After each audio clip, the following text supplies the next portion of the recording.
दूसरा, इसी के साथ में आप देखेंगे कि अमेरिका जिस प्रकार से बमबारी स्कूलों में किया है, क्या भारत के प्रधानमंत्री को यह नहीं कहना चाहिए कि मानवता विहीन निर्णय था ये? देखा नेशनल मीडियाज में तो दिखाई नहीं जा रही चीजें।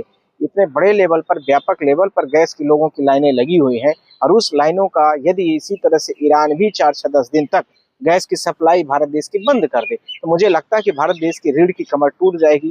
भारत तरीके से गैस की कमी है, और ईरान के लिए जो हमारे प्रधानमंत्री जी कुछ नहीं बोल रहे हैं, जो उनका सुप्रीम लीडर मरने की बात थी, तो क्या कहेंगे सर? देखिए, जो वर्तमान की व्यवस्था है अभी ईरान को लेकर के, और ईरान जिस तरीके से सौहार्दपूर्ण तरीके से हमारे ऊपर इतनी सारी चीज़ों को देखते हुए, जबकि हम उसके दुश्मनों के साथ में खड़े हैं, जहां पर आप सब देखेंगे कि इजराइल भी भारत देश के प्रधानमंत्री, युद्ध जिस दिन शुरू हो रहा है, अर्थात आज 15वां दिन चल रहा है, उसके एक दिन पहले भी आपको सबको पता होगा कि प्रधानमंत्री इजराइल गए थे, उसी के बेस पर वो वहां से निकलते हैं और वहां पर तुरंत ही वॉर शुरू हो जाता है। इन सारी चीज़ों को लेकर के आप सबको भारत के प्रधानमंत्री जिस प्रकार से सारी जहां विश्व की तरफ बड़े बड़े युद्ध की संभावनाएं बढ़ती जा रही, जहां इजराइल के होमोर्च पर आप सबको पता है कि अमेरिका की पूरी नेवी फंसी हुई है, तो भारत के प्रधानमंत्री को यहाँ पर या तो इजराइल की तरफ नहीं बोलना चाहिए, ना तो ईरान की तरफ बोलना चाहिए। उनको न्यूट्रल होकर बात करने की जरूरत है, पहली बात। दूसरी बात, जब आप इजराइल की तरफ आपने टेम्परेरी एक दोस्त बनाया है, तो पुराने दोस्तों को ऐसे थोड़ी भूल जाना चाहिए। तीसरी बात इसके साथ में, जहां गैस की इतनी बड़ी त्रासदी है, जबकि अमेरिका को भी पता है कि भारत देश के पास बहुत सारे गैस की त्रासदी है, तो कोई भी विश्व की कंट्री जो इन्होंने नए नए अभी दोस्त बनाए हैं, चाहे इजराइल हो चाहे यूएसए, कौन सी इनको गैस का टैंक ले आकर के पहुंचा दिया है? मुझे लगता है कोई नहीं पहुंचाएगा, और कोई पहुंचाने वाला भी नहीं है।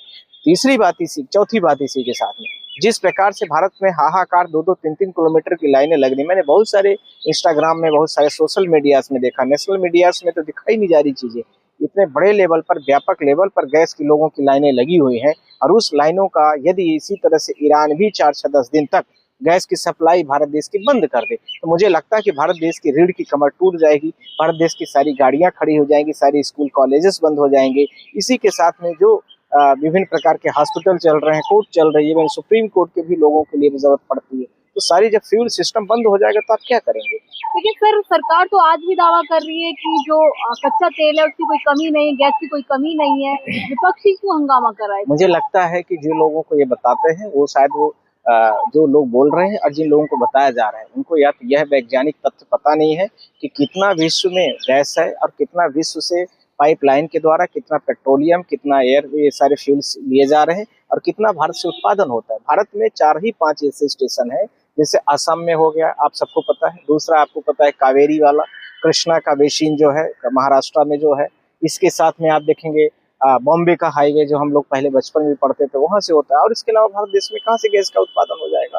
तो भारत कहीं न कहीं पर विदेश पर, अब भारत ही नहीं, पूरे विश्व की लगभग 30% गैस और इसके फ्यूल जितने भी है, एनर्जी के सिस्टम, वह कहीं न कहीं पर गल्फ कंट्रीज पर डिपेंड है।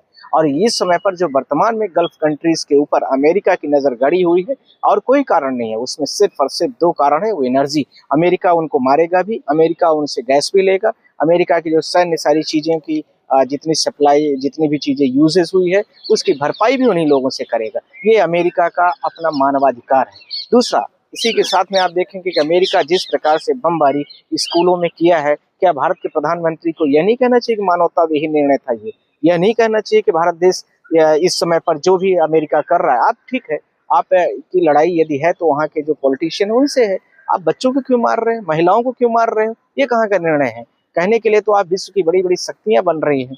ये सारी चीजों के दरमियान में देखते हुए जो वर्तमान में अमेरिका भी कर रहा है, वो पूरा तरीके से गैर जिम्मेदाराना है और अमानवीय है, और मानवता विहीन होकर के निर्णय लिया जा रहा है। उसकी हम घोर निंदा करते हैं, चाहे हम भारत देश के नागरिक हों, चाहे विश्व के किसी भी परिपेक्ष पर। जो सही है वो सही है। लेकिन अमेरिका ऑर्डर दे रहे हैं कि आप लोग रूस से तेल खरीदे 30 दिन के अंदर, 30 दिन के लिए, तो अमेरिका कौन होते हैं भारत को ऑर्डर देने वाले? भारत देश की जो वर्तमान की राजनीति है और भारत देश की जो संप्रभुता और अखंडता है, कहीं न कहीं पर विदेश में और अमेरिका के साथ में वो गिरवी हो चुकी है। इसमें कहीं कोई कहने की दो राय नहीं है कि जब भारत देश एक संप्रभु राज्य है, भारत देश की खुद की कैपेसिटी है कि वो सब चीज़ों को मैन्युफैक्चरिंग कर सकता है और विदेश की नीतियों में उसको किससे कहाँ से तेल लेना है, किससे क्या बातचीत करना है, यदि अमेरिका डिसाइड करता है तो भारत देश को अपनी जो विदेश मंत्रालय है और प्रधानमंत्री को अपने पद से इस्तीफा दे देना चाहिए। मुझे लगता है कि यदि मैं भारत देश के पुराने इतिहासों में जाऊं तो पंडित जवाहरलाल नेहरू जब हुआ करते थे तो आप सबको पता है कि जब यहाँ से यूएसए गए थे तो उनको देखने के लिए दुनिया की कंट्रियों के लोग यूरोप गए थे, तो उनके पता नहीं कितने सारे लोगों के, लाखों लोगों की भीड़ लगी होती। उस समय की मैं बात कर रहा हूँ।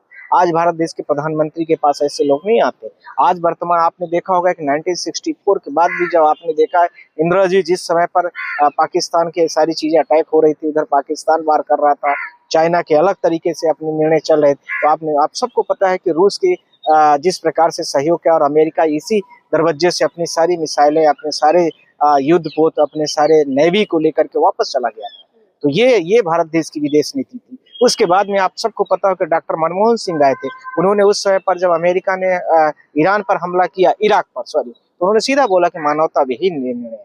भारत देश के प्रधानमंत्री के पास दम है ऐसे कहने के लिए? कौन सा तुम कहा जाता है मोदी जी का तो 56 इंच का सीना है, लाल आंख दिखाता है, विदेशों में नीति अच्छी हुई है उनकी। भारत देश के प्रधानमंत्री ने यह भी बोला था कि नालियों से गैस निकाल करके अब चाय बनाई जाएगी। भारत देश की जनता अब चाय बनाए और इसे प्रधानमंत्री से क्या उम्मीद करोगे आप?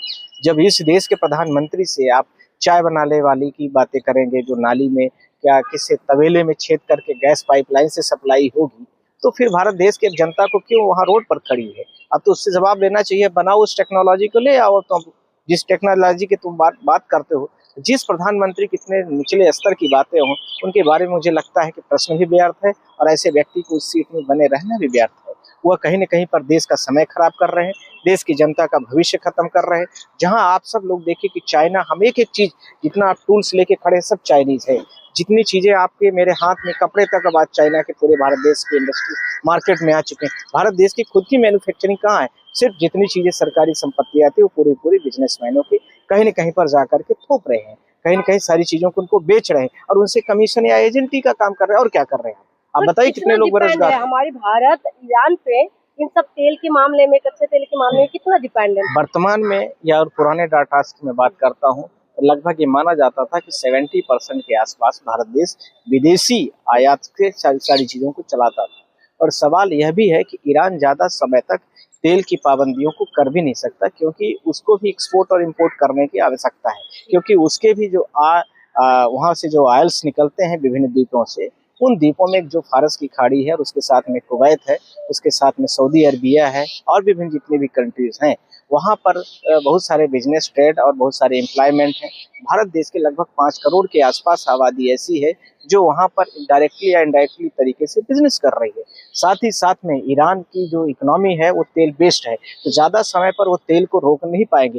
पर यह भी है कि 10 से 20 दिन का भी वो रोक देते हैं। इस तरीके से वहाँ की जनता में आगे चीज़ें बढ़ रही हैं, तो मुझे लगता है कि विश्व की इकोनॉमी कहीं न कहीं पर स्थिर हो जाएगी। यही कारण है कि अमेरिका की कल जहाजें जो कि आप सबको पता है कि जो समुद्र में जापान के रास्ते से आई थी, उत्तर चीन के रास्ते से आई थी, जब वो निकली हैं और चाइना से होते हुए भारत देश के हिंद महासागर से निकल करके ईरान की तरफ जब बढ़ी हैं, तो आपको पता है कि कल मैंने देखा है जो मीडिया के चैनल, अमेरिका के साथ में कोई भी कंट्री साथ में नहीं आई थी, जबकि उसने गल्फ कंट्री से भी गुहार लगाई थी, यूरोप से भी गुहार लगाई थी। इसका क्या कारण है? इसका प्रमुख कारण यही है कि अब पूरी दुनिया को पता चल गया कि अमेरिका अपना दादागिरी करना चाहता है। जिस तरीके से वेनेजुएला के राष्ट्रपति को उठा के लाया था, इससे स्पष्ट हो गया था, और वही चीज ईरान के साथ में भी सोच रहा था। पर ईरान जो जिस तरीके से वहाँ के प्रेसिडेंट ने स्पष्ट तरीके से बोला है कि भारत देश और कि जिन लोगों ने इस तरह की सहानुभूति हमारे साथ में दिखाई है, उसका हम सौहार्दपूर्ण तरीके से, पूरी तरीके से उनके फेवर में है। पर साथ में यह भी है कि ईरान के प्रधान राष्ट्रपति ने यह भी बोला है कि जो अमेरिका यह सोच रहा था कि वेनेजुएला के साथ जिस प्रकार से किया है और इस प्रकार से हम कर देंगे, तो ऐसा नहीं है। वर्तमान में भारत देश और ईरान के पुराने संबंध हैं और भारतीय लोगों का आत्मीय लगाव आज भी बना हुआ है। जिस प्रकार से ईरान ने आपने देखा है कि गैस किस तरीके से सप्लाई भारत देश के साथ में करवाई है, नहीं तो भारत देश की इकोनॉमी बैठ जाएगी। प्रधानमंत्री बड़े बड़े भाषण देने से कुछ नहीं होता है। यदि है तो कोई ऐसी टेक्निकल चीजें लाए और भारत देश की जनता के साथ में उसका समायोजित तरीके से समाधान दे। अब जो